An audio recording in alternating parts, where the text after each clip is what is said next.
My son-in-law slid the manila folder across the dinner table and told me in front of my own daughter, my own grandchildren, that I wasn't welcome in the family business anymore. He didn't raise his voice. He didn't have to. The folder was thick, heavy. He'd printed everything out the way he always did when he wanted to make a point look official.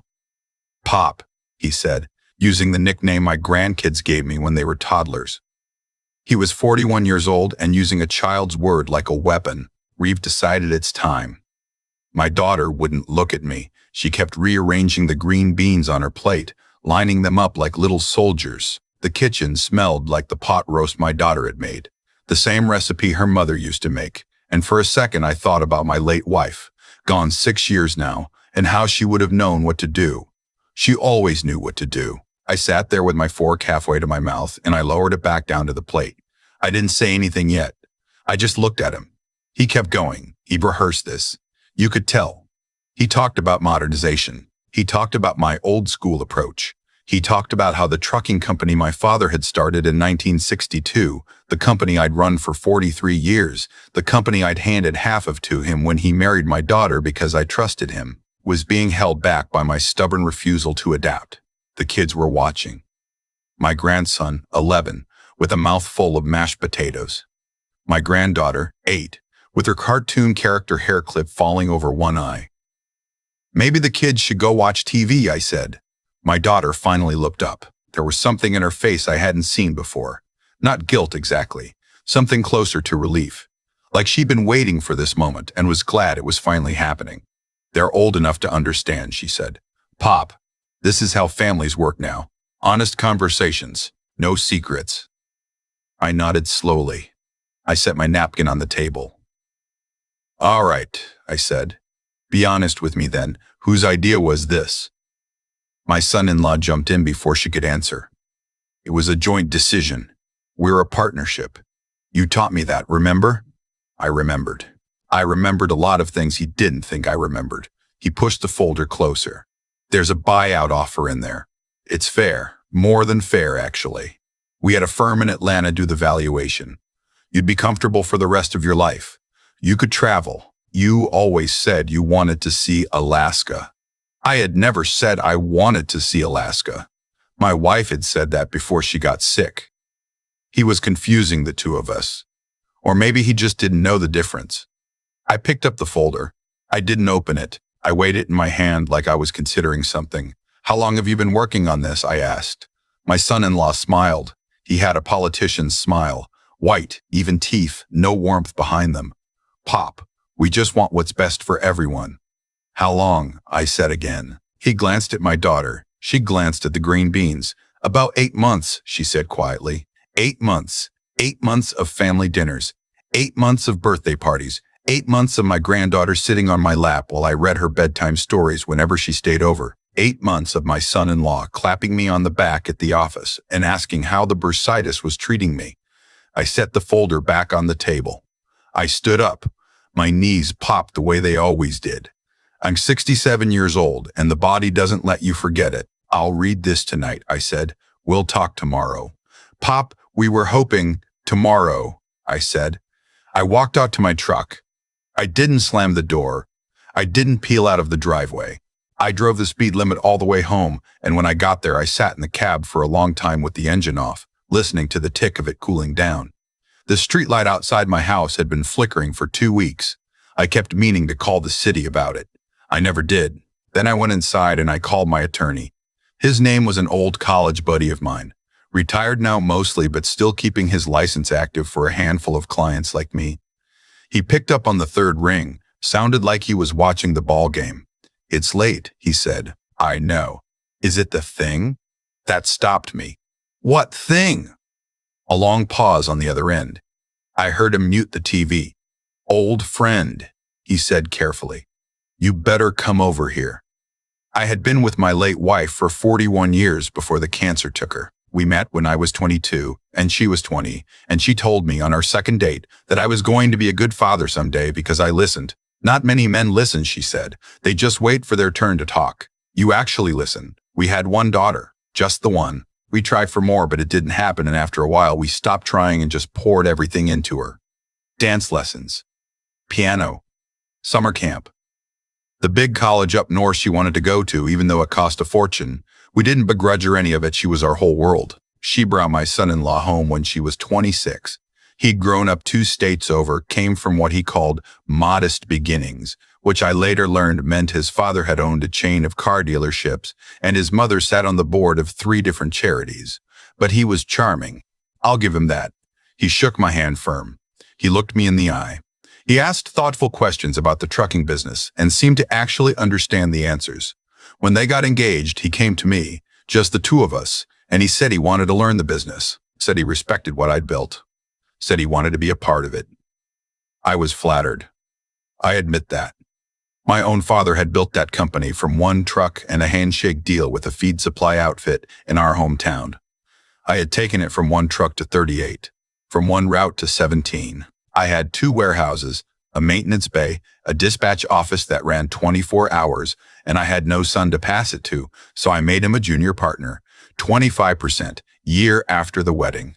Then 35% 5 years later, when my daughter had their first baby. Then 49% the year my late wife was diagnosed, because my head wasn't in the business and I needed somebody I could trust to handle the day-to-day. 49%, not 50. I held on to that 1% like a man holds onto a railing on an icy porch step. My old college buddy, the attorney, he'd asked me about that. Years ago. He'd asked, why not split it down the middle? He's family. And I'd said, because family is the easiest place to get robbed. I didn't even know why I said it at the time. It just came out, like I knew something. My conscious mind didn't. I drove to my attorney's house at 9:10 at night. He lived 20 minutes from me in a brick ranch he'd bought in 1989 and never bothered to update. His wife let me in, gave me a quick hug, and disappeared into the back of the house. He was waiting for me in his study, which was really just a converted dining room piled with files. How much do you know? I asked. He sighed. He took off his glasses and rubbed his eyes. I don't know anything for certain, he said. But about 3 months ago, I got a call from a corporate lawyer in Atlanta. Said he was doing due diligence on a potential acquisition. Wanted to know about the ownership structure of your company. I told him to pound sand and call my office during business hours. Did he call back? No, which is interesting. It was interesting. It meant he hadn't been doing due diligence on an acquisition. He'd been fishing. What else?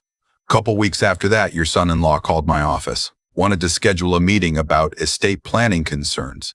I told him I represented you, not him, and any meeting would have to include you. He said he understood. Then he never followed up. I sat down heavy in the chair across from his desk. They want me out, I said. They've offered to buy you out? Folder full of paperwork. Tonight at dinner. In front of my grandkids. He winced. Christ. Yeah. We sat there in the quiet for a minute. His house had that old house smell, books and pipe tobacco from 20 years ago, even though he'd quit smoking. Somewhere a clock was ticking. What's the offer? He asked. I glanced at the top page in the truck before I drove over. $2.3 million for my 51%. He whistled low. That's about half of fair. I know. You know what the company's worth? I built the company's worth. I built the company. I know what it's worth. He nodded. He put his glasses back on. There's something else you should know, he said. Couple things, actually. I haven't said anything because I figured it was none of my business and you'd handle it when you needed to. But since we're here, go ahead. You remember about 4 years ago when you were dealing with your wife being sick, and your son-in-law had me draw up that document where any new long-haul contract over a certain dollar value had to go through a separate operating entity for tax purposes. I remembered. I'd signed it without reading it carefully. My wife had been in hospice. I'd signed a lot of things that year I shouldn't have signed without reading. Vaguely, I said. Well, the entity he set it up under a holding company, and the holding company's only owner is him, not the trucking company, not you, not your daughter, him personally. I felt something go cold in my stomach. What does that mean? It means, he said slowly, that for the last 4 years, every long-haul contract over $100,000 has technically been the property of an LLC he owns by himself. The trucks haul the freight, your drivers do the work, your warehouses store the goods, But the contract that pays for all of it, that's his. I stared at him. How much? I asked. I don't know exactly, but based on what I saw 4 years ago and what I assume the business has done since, I'd guess somewhere between 60 and 70% of the company's gross revenue is now flowing through his personal LLC. The clock kept ticking. Somewhere outside a dog was barking at something. He robbed me, I said. No, my attorney said gently. You signed it. He didn't rob you. He just outweighted you. I looked at my hands. They were old man's hands now, spotted on the back, knuckles thick from decades of loading freight when I was young and stupid and thought I'd live forever. What would you do? I asked. He leaned back in his chair. Old friend, he said. I'd remember that you still own the trucks. You still own the warehouses. You still own the dispatch system. You still own the building. You still own the building. You still own the maintenance bay. You still own the loading docks. He owns the contracts, but contracts have to be performed, and to perform them, you need everything he doesn't have. I looked up at him. Tomorrow, he said, I want you to walk into your office and I want you to read every single one of those contracts very carefully, especially the section about facility leases and equipment usage. Because if I remember correctly, and I do, those are all month to month. I sat there. The cold in my stomach started turning into something else. Something warmer.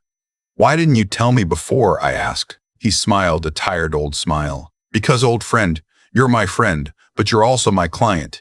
And you signed the document. I didn't have grounds to undo what you'd agreed to. I just made damn sure that everything else, the leases, the equipment usage agreements, the licensing of your company's name, all of that, I made damn sure it stayed in your column, just in case. I drove home that night with the windows down. The autumn air was cold and clean. My street light was still flickering when I pulled in. I sat in the truck again. But this time I wasn't thinking about my late wife. I was thinking about my father. My father used to say, a man can take a lot from you, your money, your name, your good years. But he can't take what you built, because what you built is still standing whether he's there or not. I went inside and I made coffee and I sat at the kitchen table and I read every single page of that folder. I was at the office at 5:15 the next morning. The dispatch lights were on. The first shift was already in. I waved at our dispatch supervisor, a woman who'd been with me for 22 years, and she gave me a strange look. The kind of look you give somebody when you've heard something you weren't supposed to hear. Morning, boss, she said carefully. Morning, boss, she said carefully. Pull every active contract for me, would you? Hard copies. Bring them to my office. All of them. All of them. I went to my office. My office hadn't changed in 15 years. Same brown carpet. Same picture of my late wife on the desk, taken on our trip to the Grand Canyon when our daughter was 12. Same framed photo of my father standing in front of the original truck, 1962, his hand on the hood like the truck was a horse he'd just broken. The dispatch supervisor brought in 3 banker's boxes about an hour later. Boss, she said, lingering in the doorway. Yes? Is everything okay? I looked at her. She had been with me through 3 recessions, 2 divorces of her own, the death of her husband, the death of her husband, the death of my wife. She'd raised her kids while running my dispatch board. She knew this place better than my son-in-law ever would. It's going to be, I said. Close the door. She closed it. I read for 4 hours. Every contract, every page, every clause my son-in-law had added over the past 4 years and routed through his personal LLC. He'd been clever. I'll give him that. He'd worded everything in language that sounded like routine corporate restructuring, tax efficiency, liability segregation, operational flexibility. But my old college buddy had been cleverer. Every single contract that referenced facility usage, every contract that mentioned equipment leasing, every contract that involved the warehouses, the dispatch infrastructure, the maintenance bay, the trucks themselves, every single one referenced an underlying lease or licensing agreement between my son-in-law's LLC and my trucking company. And every single one of those underlying agreements was month to month, cancelable with 30 days notice by the lesser, me. The lesser was me. By 10 in the morning, I had every contract he held and a clear understanding of every single thing he didn't. I picked up the phone and called my son-in-law's biggest client. A regional grocery chain. Their head of logistics was a woman I dealt with personally for 16 years, since before my son-in-law had ever set foot in our office. She answered on the second ring. "Old friend," she said, surprised. "It's been a minute." "It has. How's your son? Did he graduate?" "Last May. He's working in Atlanta now." "Good. That's good. Listen, I need to ask you something a little unusual. I'm not asking you to do anything. I just want to understand something. The contract you have for the cold storage runs out of our north warehouse. Whose name is on that contract from our side?" A pause. I heard her clicking through her computer. "It says it's with the holding company. I assume that was just one of your subsidiaries." "It is and it isn't. Would it cause you a problem if that contract had to be reassigned to a different entity?" Another pause. Longer. "Are you about to tell me something I should know?" "I'm about to tell you that I'm restructuring some things on my end. The trucks won't change. The drivers won't change. The warehouse won't change. The price won't change. The only thing that'll change is whose name is at the top of the page." "Old friend," she said slowly, "we've been doing business with you for 16 years. Your name, not anybody else's. If you tell me the name needs to change, I trust you. I appreciate that more than I can say. Is everything all right?" "It will be." I made 11 more phone calls that morning. I reached 8 of the 11 biggest clients my son-in-law had been routing through his LLC. 6 of them said the same thing the grocery chain had said. 2 needed to talk to their boards. 1 I couldn't reach. 3 I'd save for the afternoon. By noon, my dispatch supervisor came back to the office. "Boss," she said, "your son-in-law just pulled into the lot." "All right." He looks angry. "All right. You want me to do anything?" "Just keep the dispatch board running. Whatever happens in the next hour, keep the trucks moving. The drivers don't need to know anything yet." She nodded. "Boss," she said, "whatever's happening, we're with you." I looked up at her. "Who's we?" "All of us. The whole shop. He's been a son of a bitch to work for." I didn't know that. I hadn't known that. I'd assumed everybody got along with him because he made the right kinds of jokes at Christmas parties. "Thank you," I said. My throat was a little tight. She nodded once and left. My son-in-law walked into my office without knocking. He didn't sit down. "What are you doing?" he said. I looked up at him from my desk. The morning light was coming through the blinds and slats across his suit. He'd dressed up to confront me. Tie and everything. "I'm reading my mail," I said. "You called my clients." "I called my clients. I've known some of those people since you were in college." His face did something interesting then. A tightening around the eyes. The politician's smile was gone. "The clients are in my LLC. The contracts are in your LLC. The clients are people. People I've known for 30 years. I called them up to chat. We're old friends. Is that not allowed anymore?" "Pop, don't call me that. Don't call me that." That stopped him. I had never told him not to call me that. I had let him call me that for 16 years. I'd let him call me that when he stood next to my daughter at her wedding. I'd let him call me that when my wife was dying and he held my arm at the funeral. I'd let him call me that this whole time. "What do you want me to call you?" he said quietly. "Whatever's accurate," I said. I'd say at this point, your father-in-law for the time being is plenty accurate. He sat down then. Not because I invited him to, because I think his legs gave out. "What did you find?" he asked. "I found everything. I found the holding company. I found the holding company. I found the LLC. I found the 4 years of contracts. I found the buyout offer that pretends my 51% is worth 2.3 when we both know my 51% of just the physical assets alone is worth 4. I found all of it. The buyout was generous given the circumstances." "What circumstances?" He didn't answer. "What circumstances?" I said again. "The fact that the company can't run without the contracts, and the contracts are mine." I leaned back in my chair. I let him sit with that for a moment. "That's interesting that you'd say that," I said, "because I just spent the morning calling those clients. Several of them have indicated they'd be willing to reassign their contracts to a different entity, as long as the trucks and the warehouses and the drivers and the price stayed the same, which I can guarantee because I own the trucks and the warehouses and the drivers work for me, and the price is set by me." His face had gone gray. You can't do that. I can do that. I can do that. My old college buddy made sure I could do that. 4 years ago, while my wife was dying, while I was signing things I shouldn't have been signing.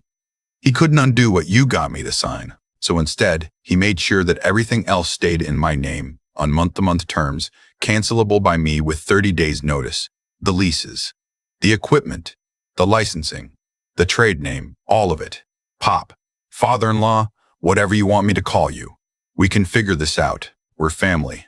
You filed paperwork to push me out of my own business 8 months ago. You sat across from me at dinner last night while my grandchildren ate green beans, and you handed me a folder that was designed to take 50 cents on the dollar from a man who's known you since you were 28 years old. So don't tell me about family. He started to say something. He stopped. He started again. What do you want? He said finally. I had been waiting for that question. I didn't humiliate him. I want to be clear about that. I could have. There were moments over the next 2 weeks where I had every opportunity to walk into a room and rip his life apart in front of people he wanted to impress. I didn't do it. My father used to say, when a man is on the ground, you don't kick him, not because he doesn't deserve it, because the kicking changes you more than it changes him. So here is what I did instead. I gave my son-in-law 2 weeks to either dissolve his LLC and return the contracts to the trucking company at no cost to me, in which case I would not pursue any legal action and would allow him to retain his 49% ownership in the original company under a heavily restructured operating agreement. Or, alternatively, he could keep his LLC, in which case I would, at the end of 30 days, terminate every single facility lease and equipment licensing agreement, leaving his contracts intact but unperformable, since he had no trucks, no warehouses, no drivers, and no operational infrastructure. He would technically own a stack of pieces of paper worth $0. He took option 1. My old college buddy drew up the new operating agreement. It was 62 pages long. The short version was this. My son-in-law retained his 49%. He was demoted from operations partner to non-voting equity holder. He was no longer permitted to sign contracts on behalf of the company. He was no longer permitted in the dispatch office without an appointment. He was required to attend a quarterly review with me, my old college buddy, and a third-party auditor of my choosing. If he ever again attempted to route revenue through a personal entity, his 49% would automatically convert to a 1% passive interest, with no voting rights, no dividend rights, and no inheritance rights for his children. He signed it. He didn't have a choice. My daughter did not speak to me for almost 3 months. That was the hardest part. Harder than any of it. She came to my house on a Sunday afternoon in February. There was still old snow on the ground. She knocked on the door even though she had a key. She'd had a key since she was 16. I opened the door and she was standing there in her winter coat, with her hair pulled back, and she looked, in that moment, exactly like her mother had looked at 38, and I had to grab the doorframe for a second. Daddy, she said. She hadn't called me Daddy in 20 years. Come in, I said. It's cold. I made her coffee. She sat at the kitchen table where I'd read the folder that night 4 months earlier. She wrapped her hands around the cup, but she didn't drink. I knew about the LLC, she said. I didn't say anything. I didn't know about the LLC, she said. I didn't say anything. I didn't know about the dinner, the buyout. I didn't know it was going to be like that. He told me he was just going to talk to you, that you'd been wanting to retire, that you'd be glad. I never said I wanted to retire. I know that now. She looked down at her coffee. He said a lot of things weren't true, she said. I'm starting to figure out which ones. I waited. I'm sorry, Daddy. Are you? She looked up. There were tears on her face, but she wasn't sobbing, just letting them fall. Yes. Then I forgive you, I said. But I want you to understand something. I forgive you.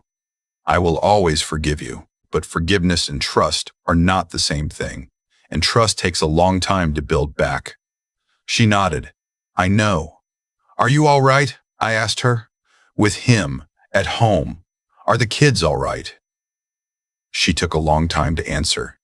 I don't know yet, she said. I'm figuring some things out. You'll always have a place here. You know that. You and the kids. Whatever you decide. I know, Daddy. We sat there for a long time. The coffee got cold. The light in the kitchen changed as the afternoon wore on. I told her about the dispatch supervisor's daughter who'd gotten engaged. I told her about a memorial bench I was thinking of putting in the park downtown for her mother. I told her about a stray cat that had started sleeping on my back porch and how I'd started leaving food out and how that was probably a mistake. But I couldn't help it. She laughed at the cat story, the first time I'd heard her laugh in months. When she left, she hugged me at the door. She held on for a long time, like she was 12 years old and her mother had just dropped her off at summer camp. I love you, Daddy. I love you too, sweetheart. Drive safe. The trucking company did better the next year than it had done in any year of the previous decade. We brought in 2 new contracts. We hired 4 new drivers. We replaced 6 trucks. The dispatch supervisor got a raise that I should have given her 10 years ago. I started spending 2 days a week at the office instead of 5, and the place ran better without me there micromanaging. My son-in-law and I do not speak unless we have to. He attends the quarterly reviews. He says what he is required to say. He signs what he is required to sign. He goes home. My grandchildren are still my grandchildren. I see them every other weekend. We do not talk about the business, and we do not talk about the dinner. My granddaughter is 9 now. Her hair clip still falls over her eye. My grandson is 12, and he wants to drive a truck someday. I told him we'd see when he turns 16. I do not know what will happen between my daughter and her husband. That is not my business. I told her once, after her mother died, that the heart wants what it wants, and it is not always wise. I told her that staying is not weakness and leaving is not strength. The other way around is just as true. Only she will know what is right for her. I think about that night at the dinner table sometimes. I think about how close I came to signing that folder. If my old college buddy had not picked up the phone that night, if he had let it go to voicemail, if he had decided he was too tired and would call me back in the morning. If I had read the folder in the truck and decided I was an old man and tired and just wanted it to be over, but he picked up and I drove over and he told me what I needed to hear. And I went home and I made coffee and I read every page. A man my age looks at the world differently than he did at 40. At 40, you think the danger is out there. Strangers, competitors, bad luck. By 60, you know the danger is mostly inside the gate. The people you've fed, the people whose weddings you've paid for, the people you've trusted because you wanted to trust them, because trusting them was easier than the alternative. But here's the thing they don't tell you when you get older. The same long memory that lets a man take advantage of you, if you let him, is also the same long memory that lets you see him coming. If you pay attention, if you listen to that small voice that says 1%, don't give him the last 1%. I held on to that 1%. It saved everything. If you're listening to this and somebody in your life has made you feel like you're disposable, like the years you put in didn't matter, like you should just take the cash and be quiet and disappear, I want you to know something. The years you put in did matter. The walls you built are still standing. And nobody, not even the people who share your dinner table, gets to tell you that you don't belong in the house you built, wherever you're listening from. Whether you're driving home from a job that's wearing you out, whether you're sitting in a kitchen alone after losing somebody you loved, whether you're a young man who hasn't been knocked down yet and won't believe me until you have, I want to hear from you. Tell me where you're listening from. Tell me about the moment somebody underestimated you. Tell me what you held onto when they told you to let go. Subscribe to the channel if you want more stories like this one. We are building something here slowly, the way real things get built. Not with noise, with patience. Sometimes the strongest thing a man can do is pick up the fork, set it down, and quietly say tomorrow. I have thought about that night at the dinner table more times than I can count. The folder, the green beans lined up on my daughter's plate, my grandson chewing with his mouth full, my son-in-law's politician smile, and I keep coming back to one thing. Cause and effect. That's what my father used to call it. He said every storm in a man's life either grew out of a seed he planted or a seed he failed to pull out of the ground in time. The seed I planted, the good seed, was holding on to that 1%. I didn't know why I did it at the time. Some small voice told me not to give him the last piece, and I listened. The seed I failed to pull out, that was trust without verification. I signed papers I should have read. I let my grief during my late wife's last year make me lazy with my own life. And the storm that came at that dinner table grew out of both of those seeds together, the good one and the bad one twined like roots. I am not a bitter man. I do not want anyone listening to this to walk away angry at the world. Anger is a poor teacher. What I want you to walk away with is something different. Three things, really. The first is character. Be a person whose word is good and whose handshake means something, even when the people around you treat their words like loose change. My son-in-law lost more in those 8 months he spent plotting than he ever could have gained. He lost the respect of a man who would have left him everything. The second thing is wisdom. Wisdom is not being suspicious of everyone. Wisdom is paying attention. It is reading the page before you sign it. It is asking your old college buddy why a clause is worded a certain way, even when you are tired, even when your wife is dying, even when the world is asking too much of you. And the third thing is grit. The kind of grit that does not yell. The kind that gets up at 5:15 in the morning and reads 3 boxes of contracts page by page because that is what the moment requires. The kind that picks up the fork at dinner, sets it down quietly, and says tomorrow.